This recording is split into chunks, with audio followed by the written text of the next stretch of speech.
Professor Fabrício, na escola Feliciano Sales Cunha, com o 9º ano. A proposta da aula é a guerrilha do Araguaia em apenas 5 minutos.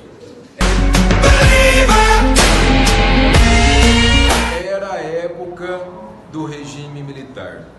Naquele período conhecido como os anos de chumbo.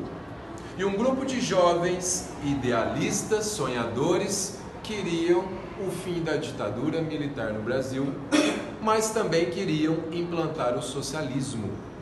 E esse grupo de jovens foram para a floresta amazônica, numa região inóspita, fazer um treinamento militar num lugar conhecido como Bico do Papagaio. E quando a gente olha para o mapa do Brasil, o Bico do Papagaio fica aqui, gente, entre o Pará, o Maranhão e onde na época era o Goiás, Bico do Papagaio.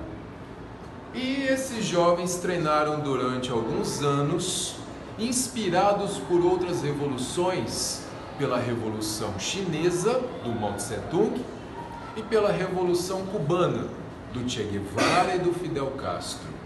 Se deu certo naqueles países, esses jovens achavam que ia conseguir o sucesso aqui no Brasil. Mas o governo não admitiu isso e mandou 3 operações, 3 expedições militares: a Expedição Papagaio, a Expedição Sucuri e a Expedição Marajoara. Desde a Segunda Guerra Mundial, o Brasil não tinha mobilizado uma quantidade tão grande de soldados. E foi assim que teve a guerrilha do Araguaia. De um lado, os jovens sonhadores, na maioria universitários, médicos recém-formados, profissionais liberais, e do outro lado, os soldados do governo do regime militar. Bom, já sabemos de alguns casos que um dos líderes dos guerrilheiros era o Oswaldo, mais conhecido como Oswaldão. Por que é bacana falar do Oswaldão? Porque ele fez treinamento lá na China comunista e chegou aqui no Brasil pronto a enfrentar o governo. E os militares que iam para a floresta diziam: a gente não acha o Oswaldão na floresta, porque ele se esconde ou ele deve se transformar em algum pedaço de toco, algum cachorro, algum bicho, alguma borboleta. Mas com o tempo, a guerrilha do Araguaia vai sendo desarticulada, porque na ideia dos jovens era que os camponeses ajudassem a guerrilha. Pelo menos uns 10 camponeses ajudaram, e o grupo chegou até 80 guerrilheiros. Mas tinha alguns camponeses que eram contra a guerrilha.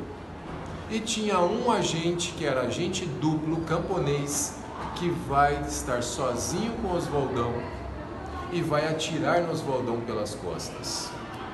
E os militares fizeram o Oswaldão de exemplo.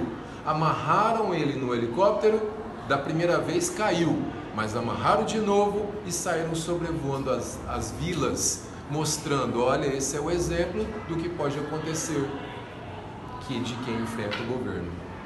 Depois das 3 expedições, muitos ainda da guerrilha ainda estão desaparecidos, e é uma polêmica até hoje.